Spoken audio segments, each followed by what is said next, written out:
جہاں پہ بابا موسیٰ جیسی ہستیوں سے بھی اللہ نہیں ملا تھا، پھر آقا مدینہ آئے تھے، خود جب سب پیغمبروں کا سردار اور اس کا زبان بھی قرآن آیا تھا، پھر آقا مدینہ بھی ہمارے ساتھ میں ہے، قرآن بھی ابھی ہمارے ساتھ میں پہنچا، پھر وہ بول رہا ہے کہ یا ایھا الذین آمنوا اتقوا اللہ وابتغوا الیہ الوسیلۃ وجاہدوا فی سبیل اللہ، جاؤ اور جگہ میں کہیں اللہ کو تلاش کرو۔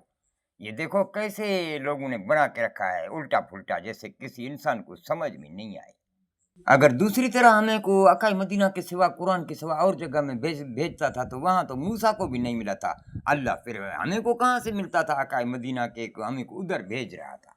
اللہ بول رہا ہے وَنَحْنُ أَقْرَبُ إِلَيْهِ حَبْلَ الْوَرِيدِ، میں ارادوں میں ناخنوں سے تیرے میں قریب ہوں، تو یہ مسجدوں میں جا کر ادھر بلائیں گے کہ ادھر ہے، دوسرے جگہوں میں نہیں ہے۔ یہ کیسے پھر قرآن کو چلاتے ہو؟ جیسا کہ اس طرف سے بولیں گے کہ اللہ مشکل کشا ہے اور سب چیزوں پہ قادر ہے اور مشکل کشا ہے، مددگار ہے، پھر یہاں خون چوسا جاتا ہے، یعنی یہ دیکھو قرآن جو ہے ایسے چلا رہے ہیں، ایسا قرآن بول رہا ہے۔ پھر اس طرف سے بولیں گے الف لام میم ذالک الکتاب لا ریب فیہ ھدی للمتقین، یہ الف لام میم جو ہے یہ تمام لا ریب کتاب ہے اور متقیوں کو ہدایت کرتا ہے، کہ بکرا بناتا ہے لوگوں کو، یہ ہدایت کرتا ہے۔ پھر انسان سے جا کے اس کو جانور بناؤ، یہ کیا ہے؟ نبیوں کا جو ہے اللہ پہ نماز ہے، یعنی انسانیت کو گھسیٹ کے لے جاؤ جانور بناؤ، یہ کیا ہے؟ پیغمبروں کا دین ہے۔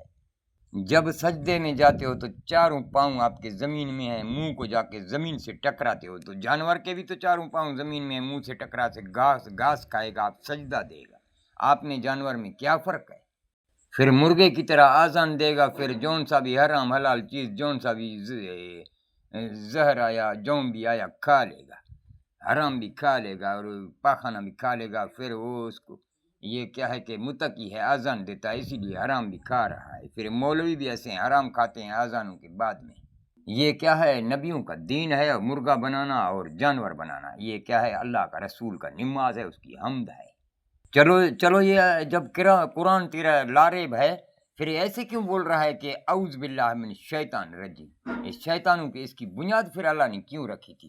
کوئی اور آیت یہاں پہ رکھتا، اس کا بنیادی آئرہ ہی اس پہ شیطانوں پہ کھودا گیا ہے۔ پھر دیکھو یہ ہندو کسی کوڈوں میں ہمیں کو بے عزت کر رہے ہیں، ہمیں کو بھی، ہمارے پیغمبروں کو بھی، پھر بول رہے ہیں کہ یہ قرآن ہے، قر بولا جاتا ہے جانوروں کو۔ آپ کسی بھی آپ جاؤ ہماری بلوچی زبان میں پتہ کرو کہ قر ہم کسی چیز کو کہتے ہیں، قریش یا قر یہ بولا جاتا ہے بیڑ بکریوں کے مالک کو، قریش یعنی بیڑ بکریوں کا مالک، اور پھر قر بولا جاتا ہے یعنی بیڑ بکریوں کی، جانوروں کی، مویشیوں کی جگہ، جانوروں کی جگہ کو بولا جاتا ہے قر۔ پھر یہ قرآن بول رہا ہے کہ یعنی میں جانوروں کی جگہ سے ہی پیدا ہوا ہوں، یہ ایسے بول رہا ہے قرآن، یعنی میں جانوروں کی جگہ سے پیدا ہوا۔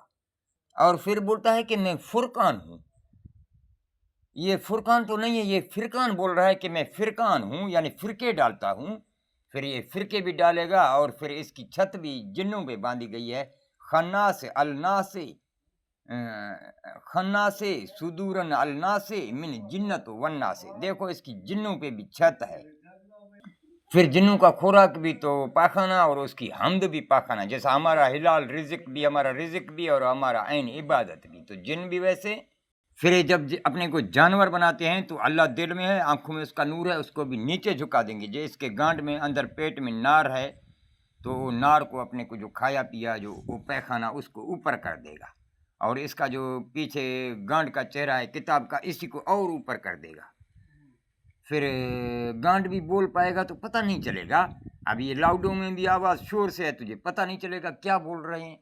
پھر گانڈ سے بھی گند نکلتا ہے، ان کے بھی معاشرے میں گند پھیلتا ہے، اور دیکھو فتنے پھیلتے ہیں، اور کیا ہے یہ؟ دیکھو جنوں کی حمد ہے یا آقا مدینہ کی؟ آقا مدینہ ویسے تھے، جانور بناتے تھے لوگوں کو،